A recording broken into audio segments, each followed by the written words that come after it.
Good evening everyone, welcome back to my YouTube channel. तो आज हम बात करते हैं हमारी नेक्स्ट वीडियो जो कि बीएससी नर्सिंग पार्ट सेमेस्टर के लिए है, बीएससी नर्सिंग सेमेस्टर के लिए, और जो भी सेमेस्टर थर्ड के मेडिकल सर्जिकल नर्सिंग फर्स्ट के बारे में, क्योंकि ये एक इम्पोर्टेंट टॉपिक और इम्पोर्टेंट सब्जेक्ट भी है, क्योंकि नॉर्सेट के अंदर इसका बहुत बड़ा रोल रहता है। इसीलिए आज हम इसी की बात करने जा रहे हैं। देन सबसे पहला वही हमारा सेमेस्टर मेथड जो आता है, attempt any two of long questions. Ramu aged 32 years है, जो कि एडमिटेड है किसी सर्जिकल इंटेंसिव केयर यूनिट के अंदर। अब with diagnosis of intestinal obstruction of emergency surgery. ठीक है, अब इसका जो पहला पॉइंट दे रखा है वो दे रखा है, analyse the causes of intestinal obstruction and write the clinical manifestation of the same SICU and applying the nursing process, write a pre operative nursing care for Ramu. अब यहाँ नर्सिंग प्रोसेस की बात आती है। नर्सिंग प्रोसेस का मतलब होता है नर्सिंग केयर प्लान। ठीक है, अब हम बात करते हैं मिस्टर मनीष, सेकेंड क्वेश्चन के बारे में, कि mister Manish 63 years old admitted with the diagnosis of chronic obstructive pulmonary disease and defined COPD, chronic obstructive pulmonary disease। Second question की अगर मैं बात करूं तो discuss the pathophysiology and sign symptoms of COPD and explain the medical and nursing management of COPD। तो इससे आप क्या समझते हो कि COPD के बारे में हमें ब्रीफली एक्सप्लेन करना है इस क्वेश्चन के अंदर। तो सबसे पहला पॉइंट तो ये खत्म हुआ यहाँ पे। अब ये जो दो क्वेश्चंस हैं ये अपने आप में एक इस चीज़ को बताते हैं कि इस तरीके से मॉडिफाइबल क्वेश्चन आ सकते हैं किसी पेशेंट, पर्टिकुलर पेशेंट के डायग्नोसिस को लेकर। अब हम बात करते हैं हमारे अगले क्वेश्चन, जो इसी के अंदर लॉन्ग क्वेश्चन है, उस पर बन सकता है मायोकार्डियल इन्फ्रैक्शन पे क्वेश्चन बन सकता है। रूमेटिक फीवर जो एक टॉपिक है, रूमेटिक फीवर या रूमेटिक आर्थराइटिस, इन पर भी लॉन्ग क्वेश्चन बन सकता है।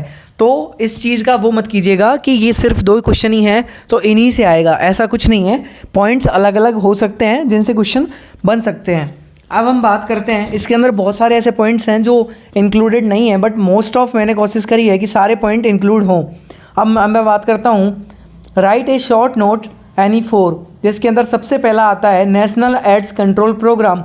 ये अपने आप में एक महत्वपूर्ण क्वेश्चन है जो हमेशा एड्स से तो एक ना एक क्वेश्चन आएगा ही आएगा। या तो एड्स की लाइफ साइकिल आ जाएगी कि उसका पूरा साइकिल बताओ, या फिर उसके नेशनल एड्स कंट्रोल प्रोग्राम के बारे में आ जाएगा। अगला क्वेश्चन जो आता है वो आता है ऑस्टियोमलेशिया। ऑस्टियोमलेशिया के बारे में आएगा, ऑस्टियोमलेशिया के ऊपर क्वेश्चन आ सकता है। एंड एम्पुटेशन के ऊपर क्वेश्चन आ सकता है। एंड अगला क्वेश्चन हम बात करते हैं डाइट इन डायबिटिक मेलाइटस, और डायबिटिक मेलाइटस की डाइट के बारे में आ सकता है। Define the pre operative period, जो ICU के अंदर, जो हमारा ICU जो टॉपिक है उसके अंदर बहुत सारे क्वेश्चन ऐसे हैं कि प्रिंसिपल ऑफ ICU आ सकता है, मैनेजमेंट ऑफ ICU आ सकता है, and staff working profession of ICU के ऊपर क्वेश्चन बन सकता है। अब यहाँ आया है define the pre operative period. Pre operative period जो मतलब सर्जरी से पहले जो ऑपरेटिव पीरियड होता है उसके बारे में हमें इसमें बताना है।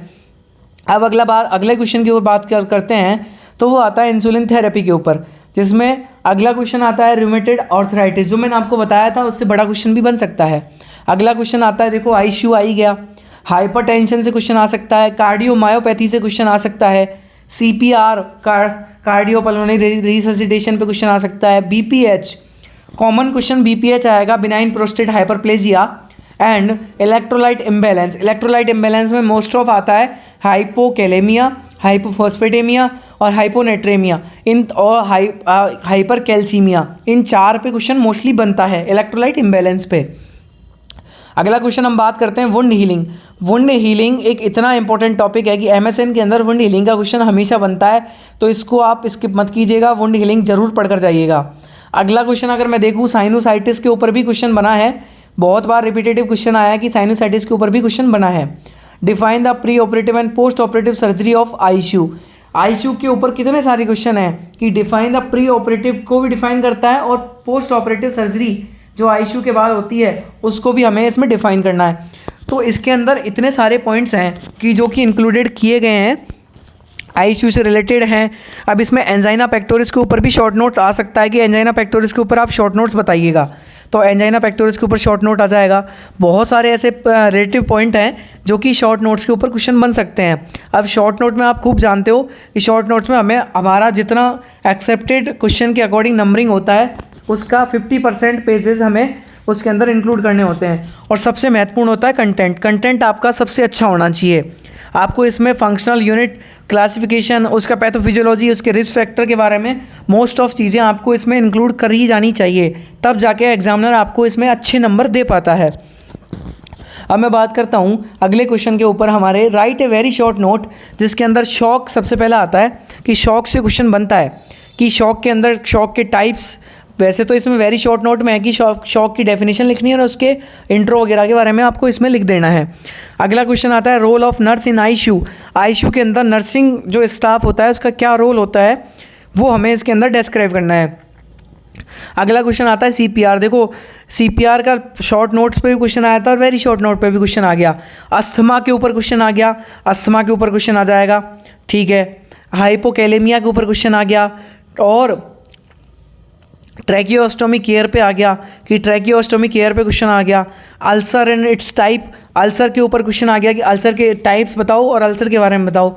ब्रेस्ट कैंसर के ऊपर क्वेश्चन आ सकता है कि ब्रेस्ट कैंसर के ऊपर वेरी शॉर्ट नोट में क्वेश्चन आ सकता है। अब मैं बात करता हूँ ग्लूकोमा।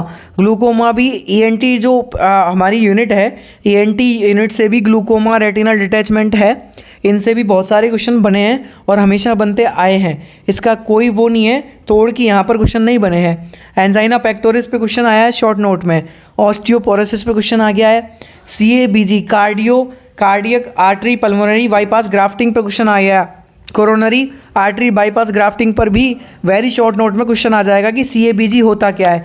क्योंकि सीएबीजी क्या है, नॉर्मल उसकी फुल फॉर्म नहीं देगा आपको, सिर्फ शॉर्ट फॉर्म में देगा, क्योंकि एग्जामिनर हमेशा चीज़ों को मॉडिफाई करके देता है ताकि बच्चों को अपने पर्टिकुलर पाथवे से डिस्ट्रैक्ट कर सके। और बच्चे उस पाथवे से डिस्ट्रैक्ट हो भी जाते हैं। क्यों हो जाते हैं?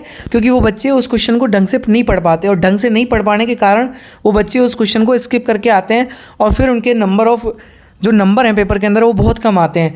उसका मेन रीज़न यही है कि बच्चे सबसे पहले आप पेपर को अच्छे तरीके से रिलैक्स होकर पढ़िएगा, उसके बाद आप पेपर को सॉल्व करने के लिए बैठिएगा, क्योंकि टाइम पूरा 3 घंटे होता है। एमएसएन का सबसे अच्छा रूल ये भी है कि आप अगर क्वेश्चन पेपर को सॉल्व करने बैठोगे तो बहुत